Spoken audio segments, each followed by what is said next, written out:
Yemen's Houthi movement says its military chief, Major General Mohammed al-Ghamari, has been killed in what the group's television channel describes as an Israeli attack.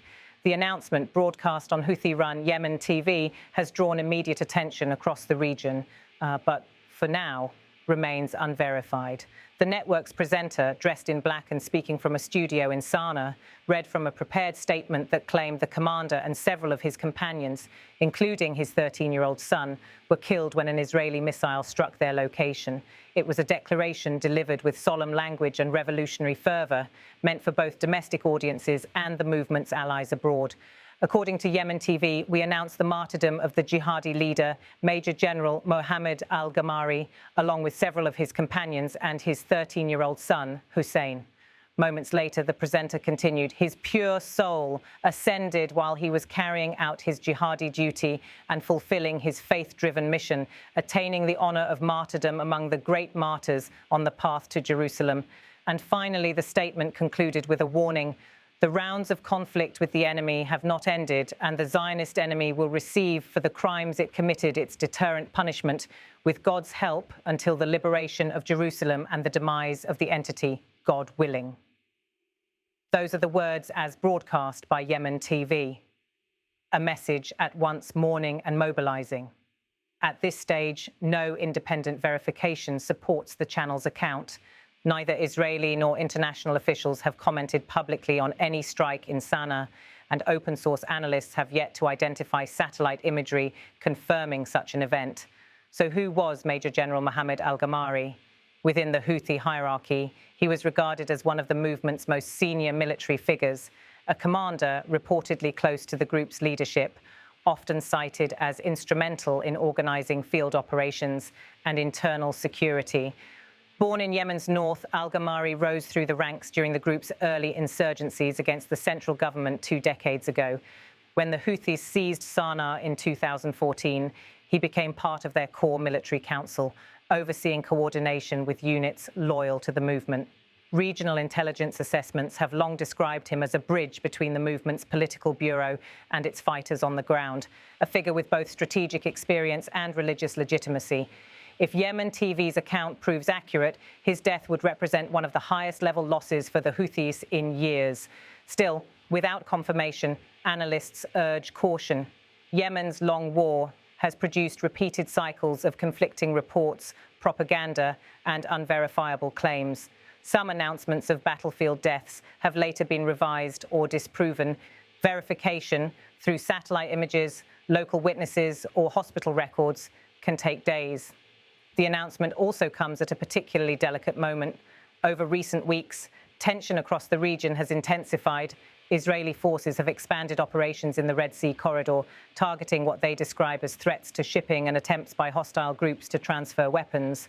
The Houthis, meanwhile, have stepped up their rhetoric against Israel and the United States, claiming solidarity with Palestinians and vowing retaliation for Gaza-related operations.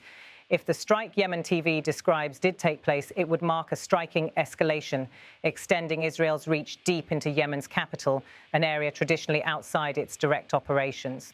It would also signal the increasingly complex network of conflicts now spanning the Middle East, from Gaza to Lebanon, from Syria to Yemen, all connected by overlapping rivalries between Iran-aligned movements and Western-backed governments.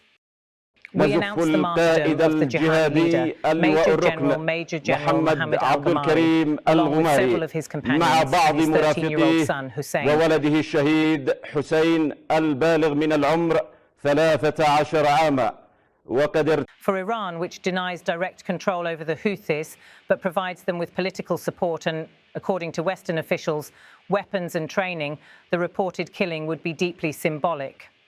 Tehran has positioned the Houthis as part of its so-called axis of resistance, a loose alliance of groups confronting Israel and the United States.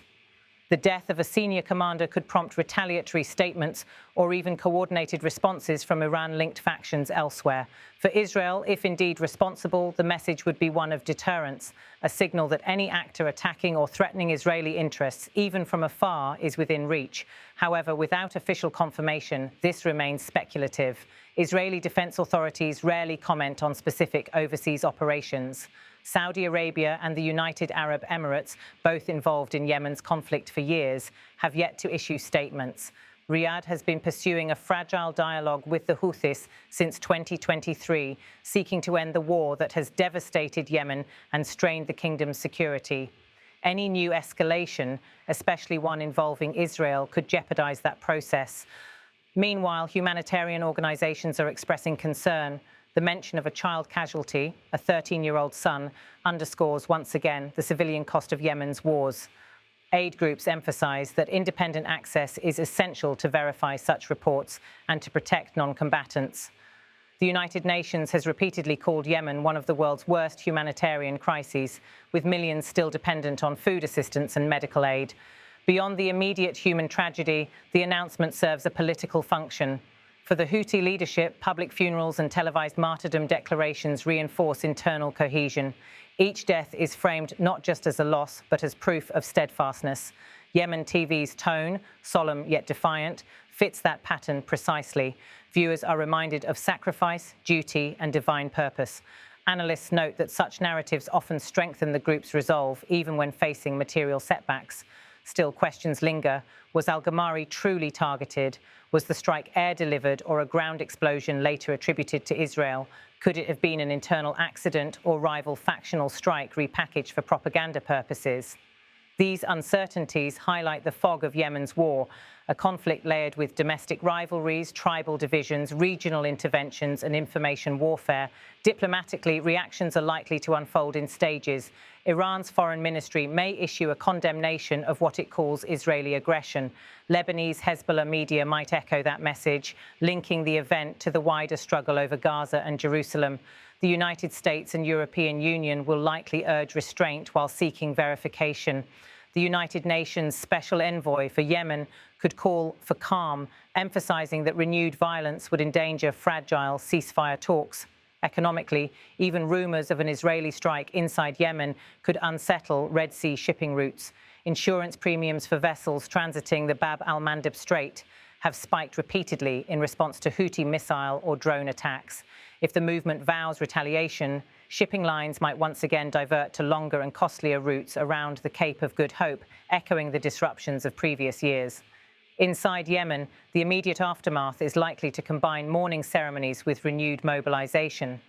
Expect images of large crowds in Sana'a carrying posters, chanting slogans, and pledging revenge, footage intended to demonstrate resilience. Government-aligned sources in Aden may counter with statements portraying the Houthis as destabilizing agents. In Yemen's fragmented media landscape, competing narratives will dominate local screens. His pure soul ascended while he was carrying out his jihadi duty and fulfilling his faith-driven mission, attaining the honor of martyrdom among the great martyrs on the path to Jerusalem. Beyond the political theatre, ordinary Yemenis remain trapped in a grinding reality. Fuel shortages, unpaid salaries, damaged infrastructure, and deep uncertainty about the future. Each headline about a new martyr or strike feels distant from daily survival, but shapes the conflict's direction nonetheless. Observers stress the importance of treating such announcements cautiously. In previous incidents, alleged Israeli strikes in Yemen were later found to be internal explosions at weapons depots or accidents during missile handling. Verification relies on satellite data, crater analysis, and consistent witness testimony, none of which are yet available. What is clear is that Yemen TV's statement has already circulated widely, amplified by aligned networks in Lebanon, Iraq, and Iran. The narrative fits a broader messaging strategy, portraying Israel as expanding its battlefield to every front, from Gaza to the Red Sea. Whether accurate or exaggerated, such framing fuels tension in an already volatile region. Humanitarian agencies, meanwhile, continue to press for restraint. They warn that any renewed air campaign or retaliatory strikes could displace thousands more families.